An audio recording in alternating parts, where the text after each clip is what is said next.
One area that has been trending across many social media platforms in the sleep space has been this concept of should someone use mouth tape when they're sleeping to prevent snoring and for many other potential benefits. Anecdotally, we see many social media influencers that are talking about how they feel that it helps them to have deeper sleep, how they're not snoring as much, they're sleeping through the night, they don't have dry mouth anymore when they wake up. And while there are some of these benefits that are being seen, there are also a number of reasons why there are many individuals in the medical field that are also concerned about mouth tape. For instance, recognizing that many times people are breathing through their mouth because they are not getting enough air through the nose.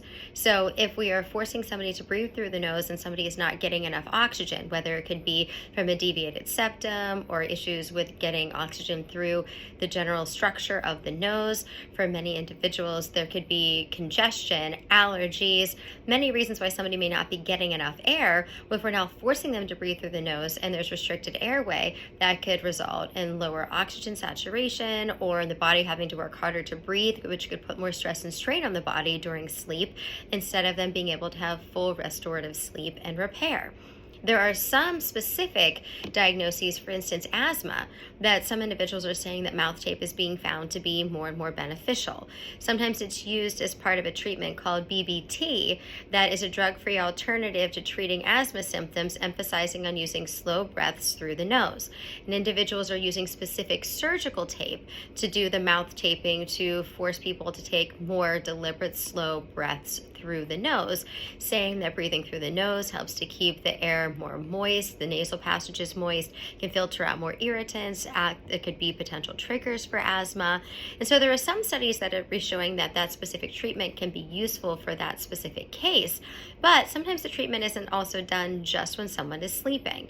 There's also a lot of references to potentially using it with sleep apnea, but again, there are very mixed results, some showing that it could be beneficial, some that are finding that it is not.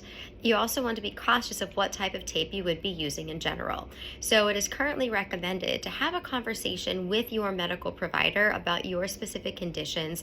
Could using this new strategy be something that is beneficial or something that could be restricting your airways and your ability to get the oxygen that your body is going to be needed? But there are still very many mixed results out there. So you want to be cautious, and before taping your mouth, you do want to be paying attention that some people will talk about feeling suffocated or waking up and feeling like they need to gasp for air and not being able to get that breath, which is why some are resulting to a specific type of taping procedure where it's more of an elastic that's keeping the mouth shut, so you're not initially breathing through the mouth, but you're able to open it immediately if you need to get air, versus waking up with that general discomfort, maybe having difficulty breathing, or impacts that it could have on potential bed partners as well.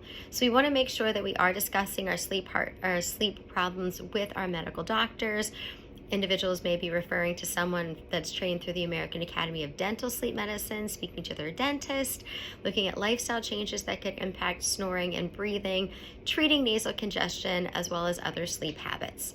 To learn more, there's a great article that has been done by Dr. Breus that I'll put the citation in the text below. Be well.